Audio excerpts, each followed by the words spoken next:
तुम ये सब क्यों कर रही हो? विशाल ने दर्द के मारे रोते हुए पूछा। समर्पण। तुम लोगों ने अपने आप को मुझे सौंप दिया है, इसीलिए तुम पूरी तरह से मेरे हो। मैं चाहूँ तो तुम्हें मार भी सकती हूँ और जिंदा भी रख सकती हूँ। मैं तुम्हारे साथ कुछ भी कर सकती हूँ। ये जो कुर्सी पर बैठी है वो मेरी छोटी बहन है। 3 साल पहले वो गली में साइकिल खेल रही थी, तभी एक रईस बाप की औलाद ने कार से उसे उड़ा दिया। उस लड़के ने उसे अस्पताल भर्ती करने के बजाय उसी हालत में वहाँ छोड़ दिया और वहाँ से भाग गया। उसे अस्पताल ले जाने में देरी हो गई और उसकी मौत हो गई। हम दोनों अनाथ थे, हमारे माँ बाप नहीं थे। मेरी बहन के अलावा मेरा इस दुनिया में और कोई नहीं था। इधर मेरी बहन मर गई थी, लेकिन वो रईस बाप का बिगड़े लड़का बेखौफ होकर शहर में घूम रहा था। उसने पुलिस को खरीद लिया था। मैं इस बात पर अड़ी रही कि जब तक मेरी बहन का खूनी गिरफ्तार नहीं होता तब तक उसका अंतिम संस्कार नहीं करूंगी। लेकिन फिर पुलिस ने उस लड़के की बजाय दूसरे आदमी को गिरफ्तार किया। वो आदमी भी खरीदा गया था जो कुछ पैसों के लिए उस लड़के का जुर्म अपने सर ले रहा था। ये अन्याय मैं अपनी आंखों से देख रही थी। मैंने अपनी बहन की लाश का अंतिम संस्कार नहीं किया। मैंने उसे जिंदा करने की ठान ली और फिर मैंने बलिदान, समर्पण और कड़ी तपस्या करके काला जादू सीखा। लोगों का समर्पण भाव ही मेरी बहन को जिंदा कर सकता है। इसीलिए सबसे पहले मैंने उसी लड़के को अपने जाल में फंसाया और उससे उसी के हाथ कटवाए। मैं चाहती तो उसकी जान भी ले सकती थी, लेकिन मैं उसे उम्र भर इस पछतावे के साथ जीते देखना चाहती थी कि इंसान गरीब हो या अमीर, होता तो वो इंसान ही है। इसीलिए हर इंसान के जान की हर किसी को कदर होनी चाहिए। आप लड़के भी अमीर बाप की बिगड़ैल औलाद हो, इसीलिए मैंने आपको चुना है।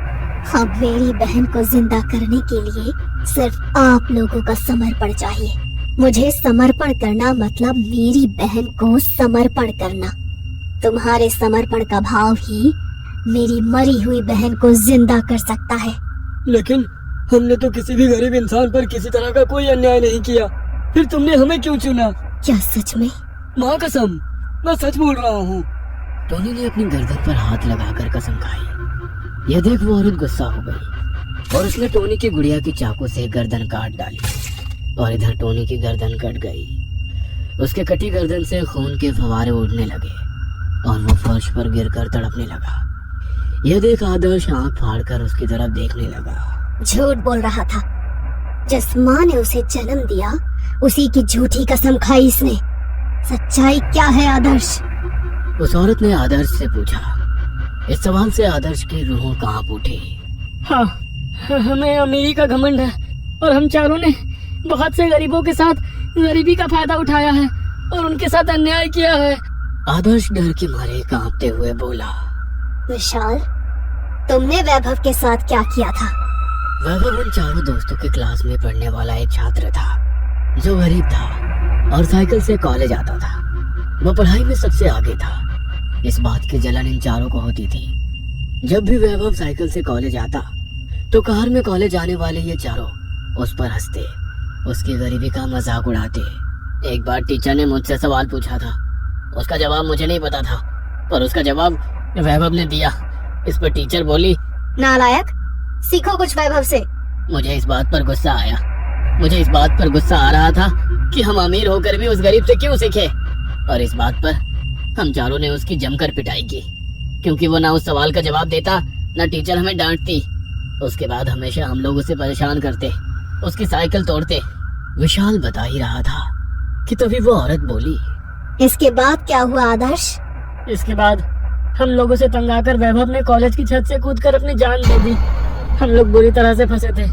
वैभव के माँ बाप पुलिस से इंसाफ मांग रहे थे, लेकिन वैभव तो मर चुका था। हमें अपनी गलती का एहसास हो गया था और अगर हम लोग अपना गुनाह मान लेते तो कई सालों तक जेल में सड़ रहे होते। इसीलिए हमारे पापा ने सबको खरीद लिया और वैभव को इंसाफ नहीं मिला। यह सुनकर वो औरत मुस्कुराई और बोली, इसीलिए मैंने तुम चारों को चुना।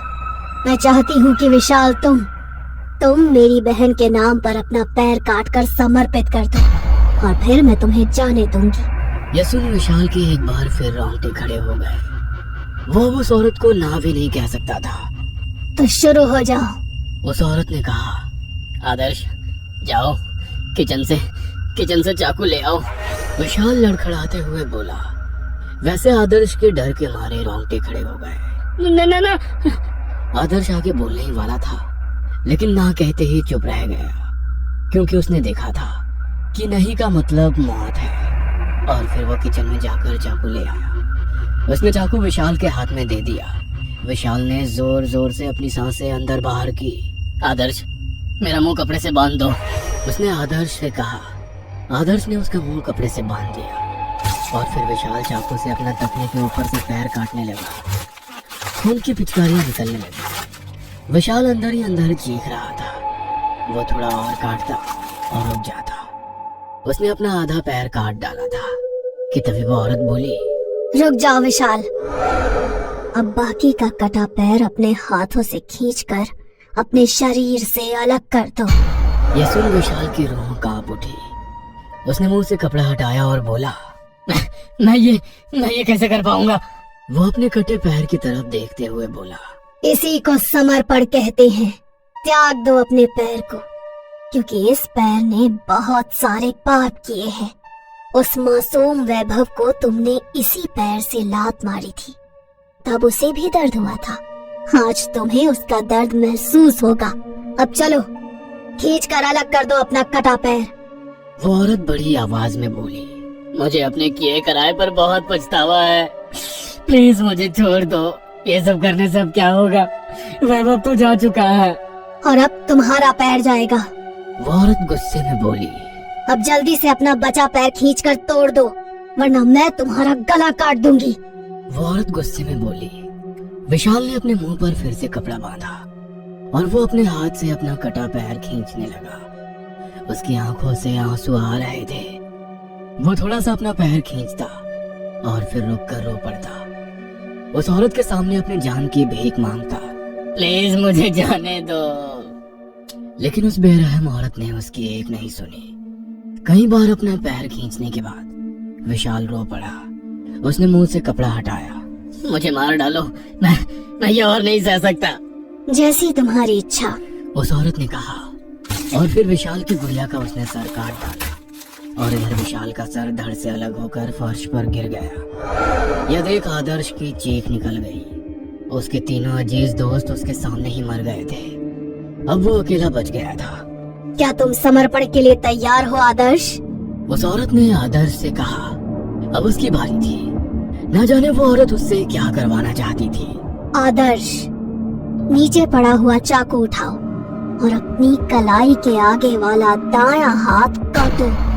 यह सुनकर आदर्श का डर के मारे गला सूख गया। लेकिन मैंने क्या किया? क्या तुम्हें सुशीला याद है? उस औरत ने पूछा। वह सुन आदर्श की आंखें सफेद पड़ गई। क्या किया था उसके साथ? वो हमारे काम वाले की बड़ी बेटी थी। कभी कभार सुशीला घर पर काम करने आती थी। उस दिन मैं घर पर अकेला था, तब वो जानबूझकर मेरे कमरे में आई और मुझे रिझाने लगी, तो मैंने उसे छुआ, लेकिन वो मना करने लगी, इसलिए मैंने जबरदस्ती की। उसने वो बात घर पर बता दी, लेकिन गलती मेरे अकेले की नहीं थी, और मेरे पापा ने कॉम्पनसेशन में पैसा भी दिया था। आदर्श आगे बोलने ही वाला था कि उस औरत ने उसे टोकते हुए कहा, कुछ चीजें एक बार गई तो कभी वापस आती नहीं, जैसे कि उस बच्ची की इज्जत। अब तुम्हारा हाथ भी उसी तरह से जाएगा। अब जल्दी से हाथ काटो, वरना तुम्हारा गला कटेगा। तुम वादा करो कि मैं तुम्हें जब मेरा कटा हाथ दे दूंगा तो तुम मुझे छोड़ दोगी। हाँ, मैं वादा करती हूँ। यह सुनते ही आदर्श ने डर के मारे फर्श पर पड़ा चाकू उठाया। अपने हाथ को देख उसकी आंखों में पानी आ गया, और उसने अपना हाथ चाकू से काटना शुरू कर दिया। वो चीख रहा था, चिल्ला रहा था, लेकिन उसने हार नहीं मानी। उसे किसी भी तरह से जिंदा रहना था। उसकी कलाई से खून की धारा बह रही थी, लेकिन वो रुका नहीं था। उसने अपना आधे से ज्यादा हाथ काटा था कि तभी वो औरत बोली, अब बचा हुआ हाथ तुम अपने दांतों से खींचकर अलग करोगे। आदर्श रुक गया। वो खून के आंसू रो रहा था। उसका शरीर डर और दर्द से कांप रहा था। उसने कटा हाथ मुंह में पकड़ा और उसे खींचने लगा। उसकी आंखों से आंसू निकल रहे थे, लेकिन फिर भी वो नहीं रुका। उसने उसका हाथ उखाड़ लिया। उसका कटा हाथ उसके मुंह में था और वो आंख बंद करके अपने हाथ को चबाते हुए अपनी रोती आवाज दबा रहा था। शाबाश, अब तुम्हारा हाथ अपने बाएं हाथ में लो और बोलो, मैं ये मेरा कटा हाथ रोशनी को समर्पित करता हूँ, और फिर उसे फर्श पर गिरा दो। आदर्श ने अपना हाथ मुंह से दाएं हाथ में पकड़ा और बोला, मेरा कटा हाथ रोशनी को समर्पित करता हूँ। और फिर उसने अपना कटा हुआ हाथ बाएं हाथ से छुड़ा दिया। वह हाथ जैसे ही फर्श पर गिरा, वह गायब हो गया और उस औरत के सामने जल रहे अग्नि में जा गिरा। वह हाथ जलने लगा और कुर्सी पर जो लाश थी, उसके शरीर पर कुछ मांस चढ़ने लगा, जैसे वो लाश जिंदा शरीर में बदल रही थी। अब तुम आजाद हो, अपनी जिंदगी जियो बच्चे, उस औरत ने कहा, और वो स्क्रीन से गायब हो गई। आदर्श के शरीर से खून बह रहा था। उसकी आंखों के सामने अंधेरा छा रहा था। वह कमरे से बाहर निकला और जैसे ही घर के बाहर पहुंचा, उसने वॉचमैन को जोर से आवाज लगाई और फिर वो जमीन पर गिर गया। जब उसकी आंख खुली तो वो अस्पताल में था। उसने अपना हाथ गंवाया था। उसके होश में आते ही नर्स ने डॉक्टर और पुलिस को अंदर बुलाया। उसके मम्मी पापा भी बाहर इंतजार कर रहे थे। वो सब जानना चाहते थे कि आखिर कल रात उसके कमरे में क्या हुआ था, क्योंकि उसके कमरे में विशाल, आकाश और टोनी की सरकटी लाशें पड़ी हुई थी। वो जानना चाहते थे कि उनका ये हाल किसने किया, क्योंकि सीसीटीवी में घर के अंदर घुसते हुए कोई अनजान आदमी नहीं दिखा था। आदर्श आज तक अपने किए की सजा भुगत रहा है और वो औरत अभी भी गरीबों के ऊपर जुल्म करने वाले लोगों को ढूंढकर उन्हें सजा दे रही है और अपने बहन को जिंदा करने की कोशिश कर रही है। शायद उसने अब तक कई लोगों को मारकर उसे जिंदा भी कर लिया होगा।